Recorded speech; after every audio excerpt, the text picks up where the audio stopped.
Era el verano de 1966, cuando el matrimonio Wilson, junto a sus dos hijos de 5 y 7 años, se internó en el Cañón del Silencio, un paraje remoto de Utah famoso por sus formaciones rocosas milenarias y rutas seguras para excursionistas.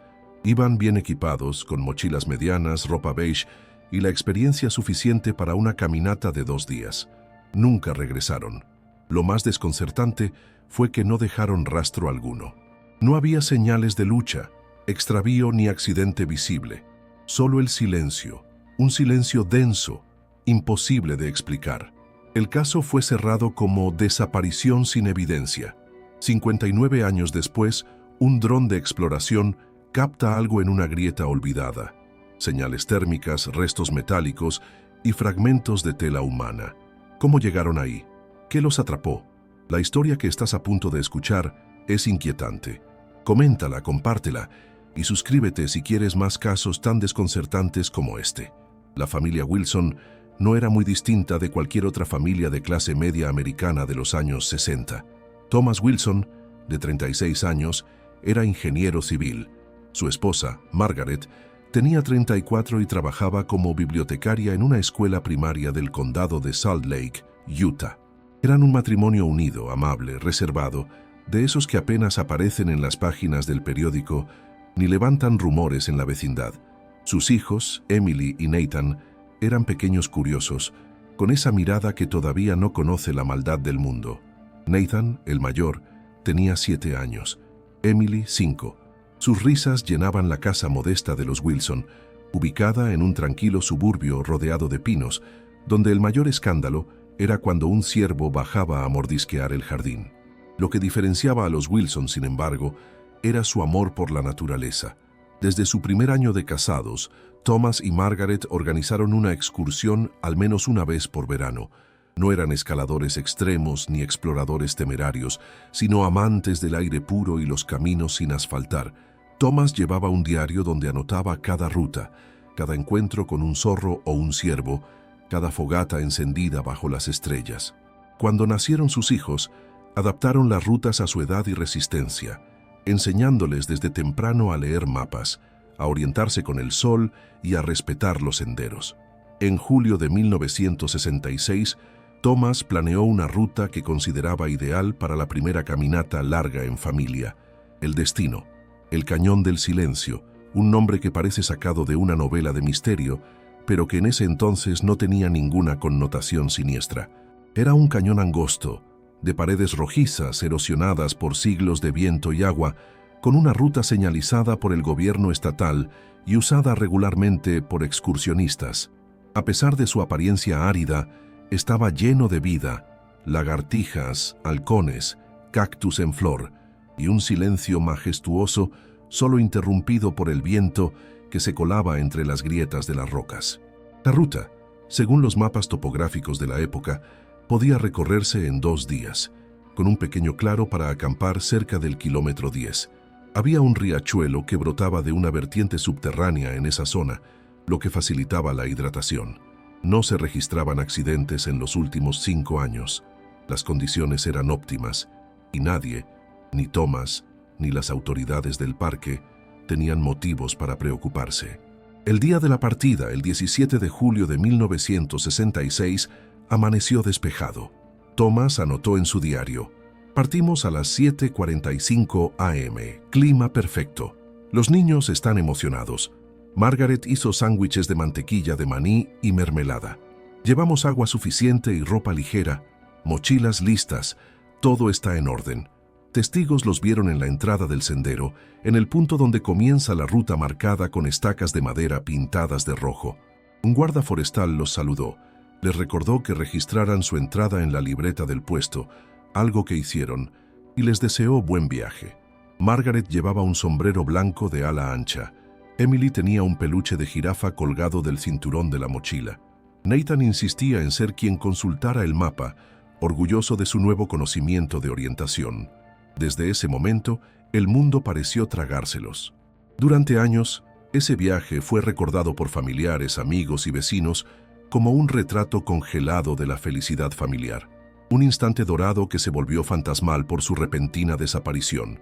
La hermana de Margaret, Linda, lo recordaba así. Era todo tan normal. No había nada raro, ni discusiones, ni preocupaciones. Solo un viaje de verano más. Me llamó la noche anterior para decirme que Emily se había puesto las botas nuevas y no quería quitárselas ni para dormir. Estaban felices, y esa es una de las cosas más perturbadoras de este caso, la absoluta normalidad previa, la falta de señales. Nadie discute, nadie huye, nadie teme. Solo una familia unida, desapareciendo en el silencio. El cañón tenía algo más que solo belleza. Su geografía compleja lo convertía en un laberinto natural. No tanto por bifurcaciones, que eran escasas, sino por la estrechez de sus pasajes, por los ecos que desorientaban, por los desfiladeros que parecían estrecharse a voluntad. Durante siglos, ese territorio fue evitado por las tribus nativas, que lo consideraban maldito.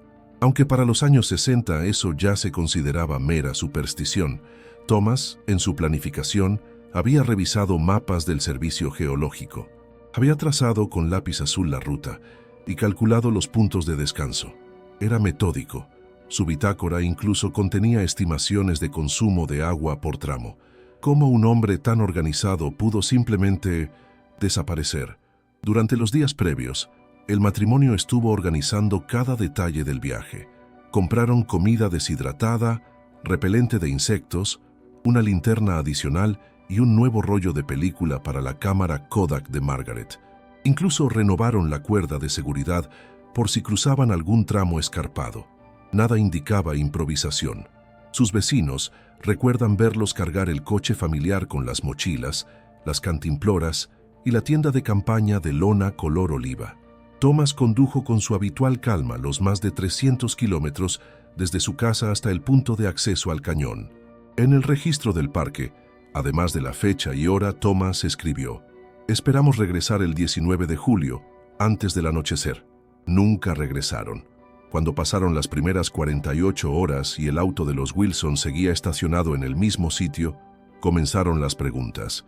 Pero eso pertenece a otro capítulo de esta historia. Por ahora, lo que nos queda es este retrato congelado de una familia normal, feliz, que se adentró en un cañón sin retorno. Una familia que caminó junta hacia una grieta del tiempo de la que no saldría jamás. ¿Alguna vez sentiste esa inquietud inexplicable al mirar una vieja fotografía familiar? Esa sensación de que, aunque sonrían, algo está a punto de romperse sin previo aviso. Eso es lo que sienten muchos al ver la última foto conocida de los Wilson, una imagen tomada por otro excursionista ese mismo día, horas antes de que comenzaran la ruta. Se les ve caminando entre arbustos bajos, con la majestuosidad del cañón al fondo. Thomas adelante, Nathan siguiéndolo. Margaret detrás, con Emily de la mano. Los cuatro, capturados por siempre en un instante previo al misterio. ¿Tú qué crees que pasó? ¿Crees que una familia tan preparada y organizada podría haber tenido un simple accidente? ¿O hay algo más oscuro detrás de su desaparición? Déjanos tu opinión en los comentarios. Queremos saber desde qué parte del mundo estás viendo este video. Y si quieres seguir explorando casos tan extraños como este, suscríbete al canal, activa la campanita y regálanos un like. Así podremos seguir contándote historias que no dejan dormir en paz. La última vez que alguien vio a la familia Wilson fue a las 8:10 de la mañana del 17 de julio de 1966. Un guardabosques del parque estatal, de nombre Richard Hollis, lo saludó a la entrada del sendero. Recuerda que intercambiaron algunas palabras breves. Thomas le preguntó por las condiciones del camino, y Hollis respondió que todo estaba despejado, sin reportes recientes de derrumbes o tormentas. Margaret le agradeció con una sonrisa. Emily jugaba con su jirafa de felpa, haciéndola caminar por el borde de una roca, mientras Nathan giraba la brújula de juguete que su padre le había regalado.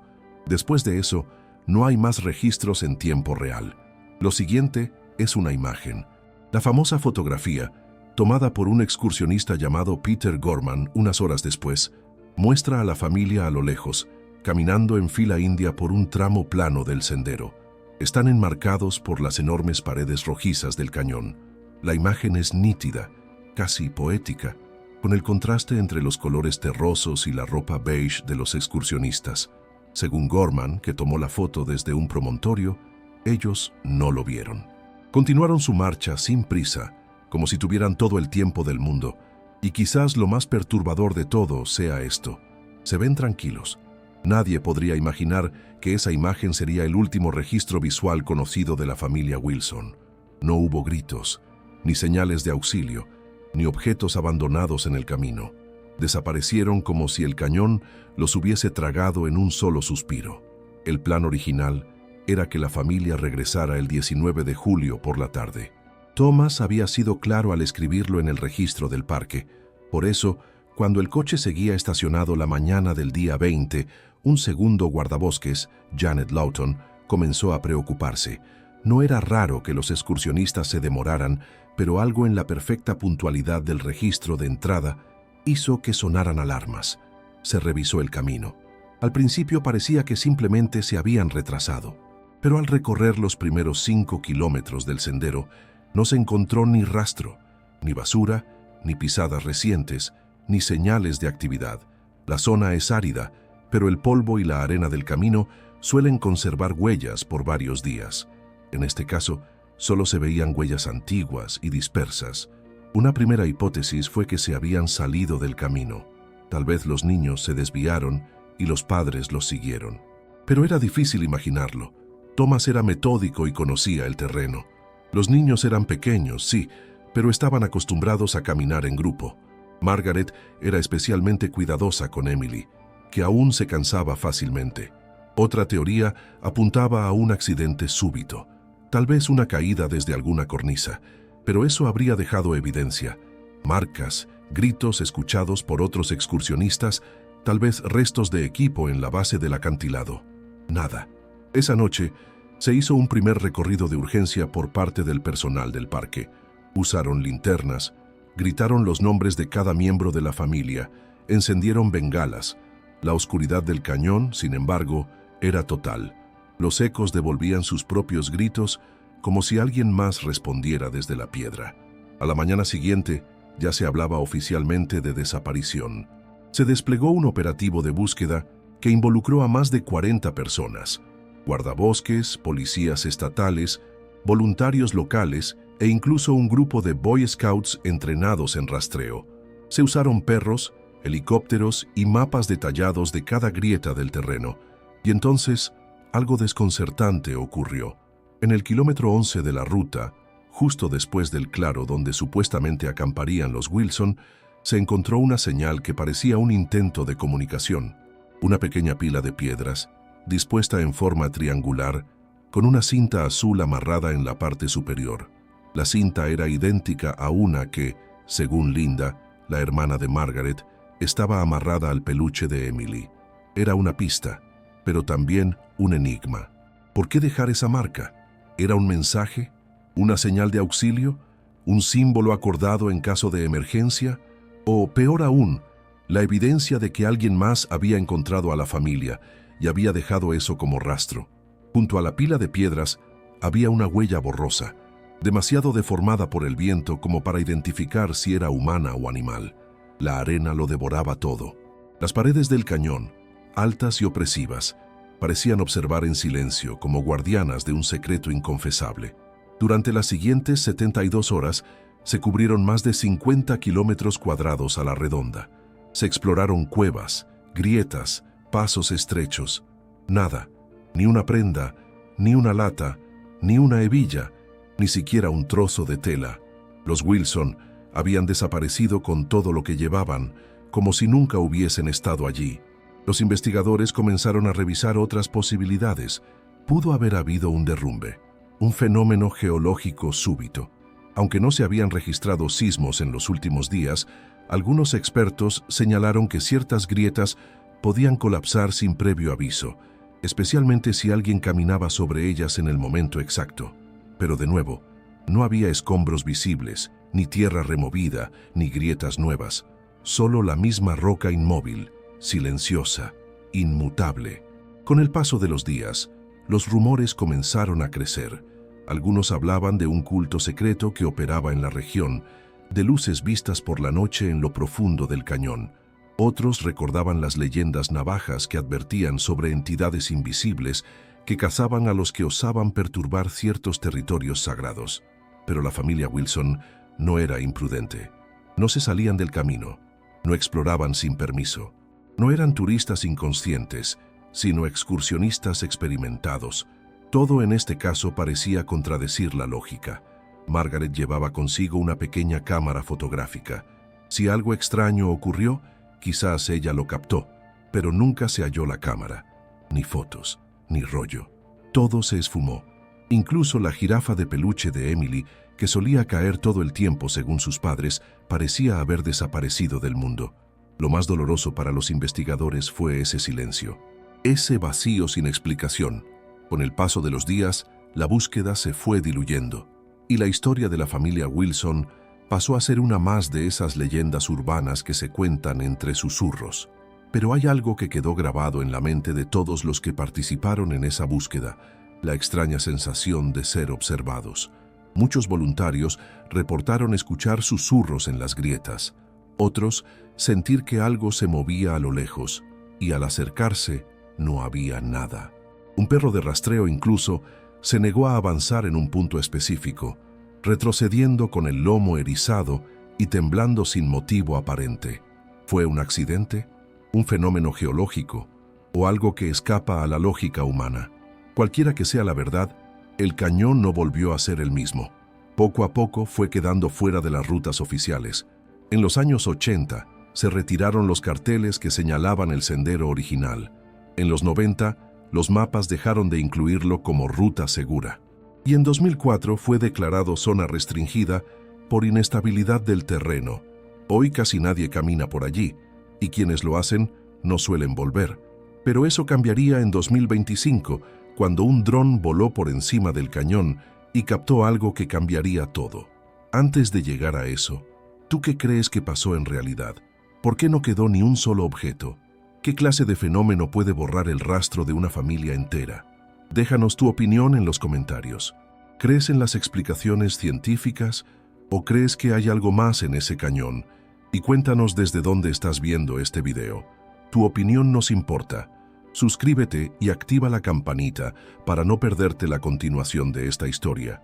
La mañana del 21 de julio de 1966, el Departamento de Policía del Condado de Kane recibió una notificación oficial. 4 personas desaparecidas, último rastro conocido en el Cañón del Silencio, sin señales de accidente ni abandono voluntario. En cuestión de horas, el caso dejó de ser un simple retraso y se convirtió en una operación de búsqueda de emergencia.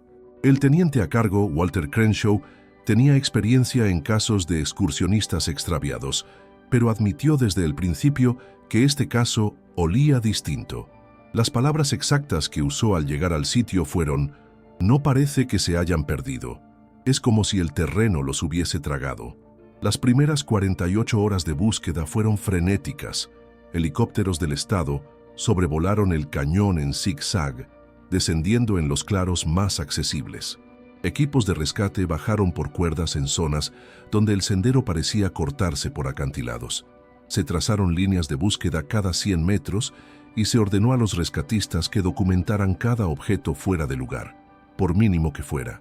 Una piedra movida, una rama quebrada, una sombra extraña. Nada. Lo que más desconcertaba a los rescatistas era la ausencia total de rastro. Incluso cuando alguien se cae o se esconde, siempre queda algo. Pero los Wilson no habían dejado tras de sí ni una envoltura de comida, ni una cantimplora, ni marcas de fogata. El grupo de perros rastreadores tampoco logró avanzar. Los animales parecían perder el rastro a medio camino, justo al salir del primer desfiladero. Un adiestrador declaró que era como si el olor humano se cortara en seco, algo que jamás había visto. El equipo de voluntarios incluía expertos en orientación, exmilitares y algunos lugareños que conocían el cañón como la palma de su mano. Uno de ellos, un anciano navajo llamado Henry Jassy, se negó a ingresar a cierta zona. «Ese lugar está muerto», dijo. «No muerto como los cuerpos, muerto como si nunca hubiera estado vivo». Pero en ese momento, nadie escuchaba a los ancianos. La burocracia también jugó su papel. Durante los primeros días, hubo descoordinación entre los equipos de búsqueda locales, la Guardia Nacional y los agentes federales enviados desde Salt Lake City. Mapas diferentes, protocolos contradictorios y una cadena de mando que cambiaba cada 24 horas. A eso se sumó el calor extremo, que rozaba los 40 grados Celsius en las horas pico, deshidratando incluso a los más experimentados. Margaret, en su diario personal, había escrito alguna vez que uno de sus mayores temores era perder a sus hijos en un lugar inmenso y hostil, donde nadie pueda oírlos. Esa frase resonaba con fuerza en la mente de Linda, su hermana, que siguió de cerca cada etapa de la búsqueda, suplicando a los medios que no convirtieran el caso en un espectáculo. Pero los medios hicieron justo eso. La desaparición de una familia entera, sin pistas, en un lugar con un nombre tan sugestivo como Cañón del Silencio, era imposible de ignorar. Periódicos locales y nacionales comenzaron a cubrir el caso con titulares como «¿Se tragó la tierra a los Wilson?» o «El sendero que no perdona». Algunos programas de televisión hicieron reconstrucciones dramatizadas apenas 10 días después de la desaparición. Para muchos, eso fue una falta de respeto. Para otros, la única forma de mantener vivo el interés y evitar que se abandonara la búsqueda. Durante los primeros 10 días, más de 100 personas recorrieron el cañón. No se encontró absolutamente nada nuevo. A medida que el tiempo pasaba, las teorías comenzaron a multiplicarse. Algunas eran prácticas: caída accidental en una grieta profunda, pérdida total de la orientación, deshidratación seguida de alucinaciones. Otras, sin embargo, bordeaban lo sobrenatural: portales dimensionales, intervención extraterrestre, desapariciones tipo Triángulo de las Bermudas.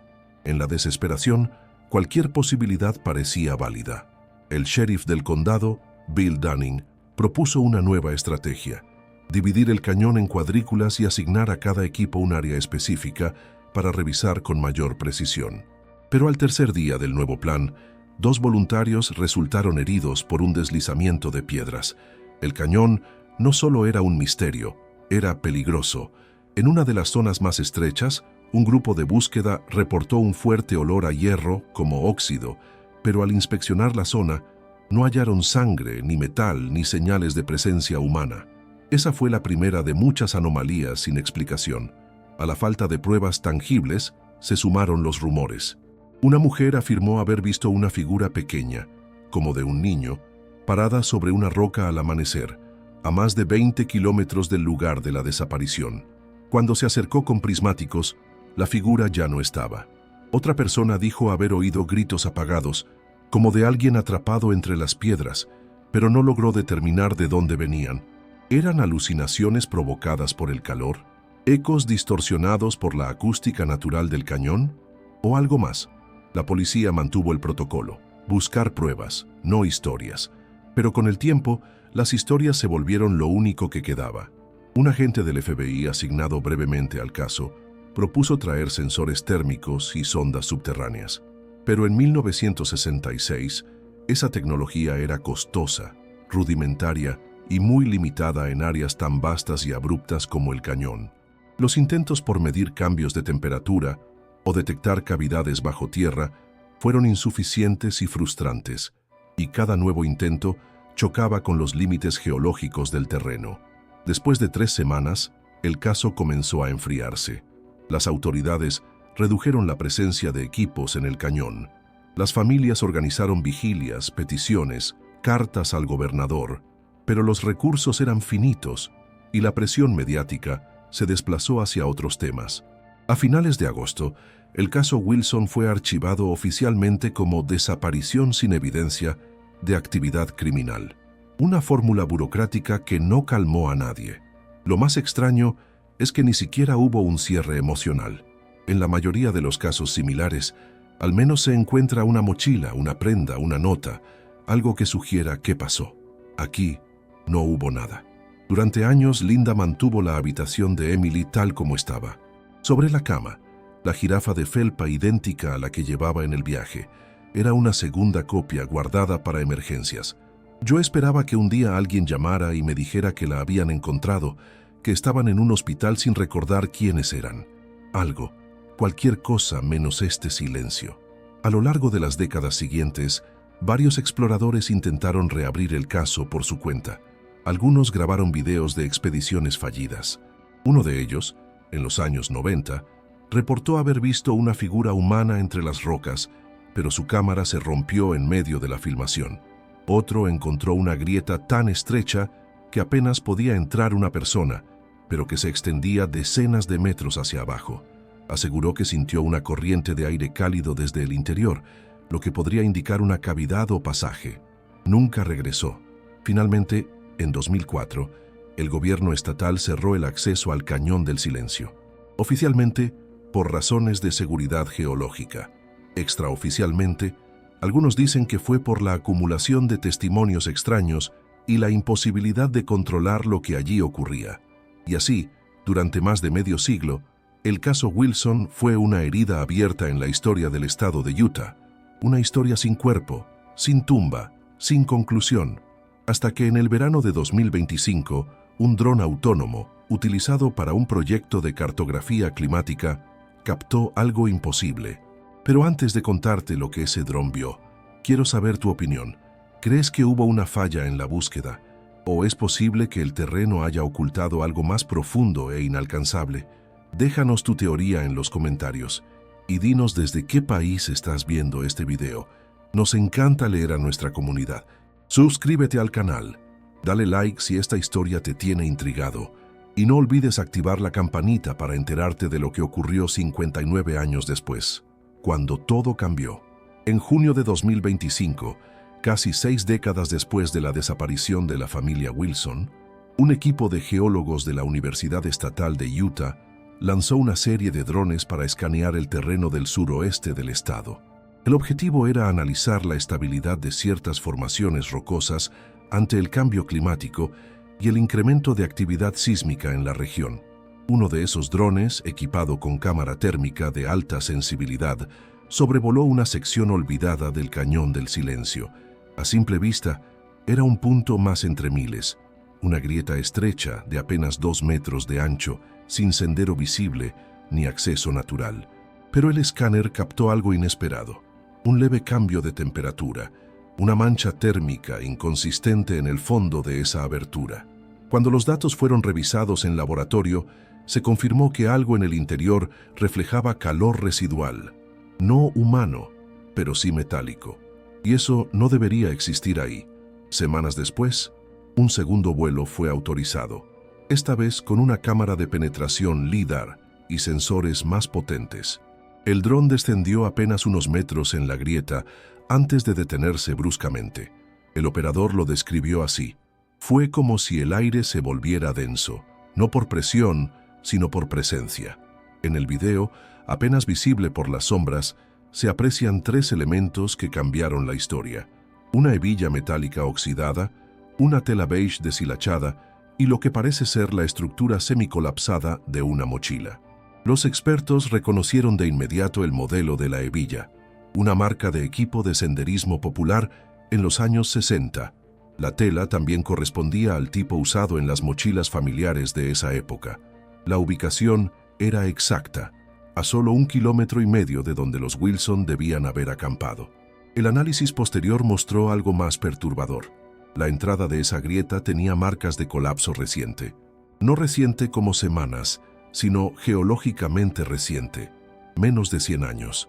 Según los especialistas, un pequeño temblor o una simple vibración al pasar podría haber provocado un derrumbe, sellando por completo la grieta segundos después de que alguien pasara por allí. El silencio se explicó. El terreno no los tragó. El cañón no los maldijo. Simplemente se cerró detrás de ellos. Por eso no hubo gritos, ni rastros, ni huellas. Por eso ni los perros ni los helicópteros hallaron nada. Los Wilson habían quedado atrapados dentro de una tumba natural, una caverna sin salida, sin luz, sin forma de comunicarse, y a causa del riesgo geológico, el gobierno declaró la zona inaccesible. Cualquier intento de excavación pondría en peligro a los rescatistas. Nadie pudo, ni podrá, recuperarlos. Esta revelación reabrió el caso oficialmente. La prensa revivió la historia como un eco fúnebre, de lo que pudo ser y no fue. Para Linda, la hermana de Margaret, ya anciana y en silla de ruedas, fue un consuelo doloroso. Al menos ahora sé que no fue culpa de nadie. No se perdieron, no sufrieron solos, estaban juntos, pero también aparecieron nuevas preguntas. ¿Fue solo un accidente? ¿O el cañón tiene algo más, algo que decide cuándo ceder y cuándo conservar sus secretos? A lo largo de los años, decenas de teorías se han tejido en torno a este caso. Algunas, como la explicación geológica, son racionales y probables, pero otras siguen resonando con fuerza en el imaginario colectivo. ¿Y si el cañón funciona como una trampa natural, activada solo por ciertas frecuencias o pasos? ¿Y si existe un fenómeno físico aún desconocido, una burbuja de espacio-tiempo que atrapa lo que entra? ¿Y si hay un patrón de desapariciones vinculado a fechas o perfiles familiares? Incluso ahora, hay quienes creen que los restos vistos por el dron no son evidencia real, sino un montaje, una tapadera para algo más profundo. Que la verdad, sea cual sea, sigue ahí abajo encerrada con ellos. Lo único cierto es que el caso de la familia Wilson nos recuerda la fragilidad de nuestra existencia frente a la vastedad del mundo. Nos creemos seguros, planificadores, civilizados, pero basta una grieta en el suelo para desaparecer para siempre. ¿Cuántos otros habrán caído sin que nadie lo sepa? Y ahora te pregunto a ti, ¿qué crees que ocurrió realmente con la familia Wilson? ¿Fue un accidente o algo más inexplicable? ¿Crees que algún día podremos explorar ese lugar? ¿O el cañón seguirá guardando su secreto para siempre? Déjanos tu comentario. Queremos saber qué opinas y cuéntanos desde qué parte del mundo estás viendo esta historia. Tu voz es parte de esta comunidad de misterio y verdad. Dale like si esta historia te dejó reflexionando. Comenta tus teorías. Suscríbete al canal para seguir explorando los casos más inquietantes del mundo. Y no olvides activar la campanita para que nunca te pierdas una nueva desaparición. Nos vemos en el próximo misterio. Y recuerda, hay historias que duelen más por lo que no dicen que por lo que revelan.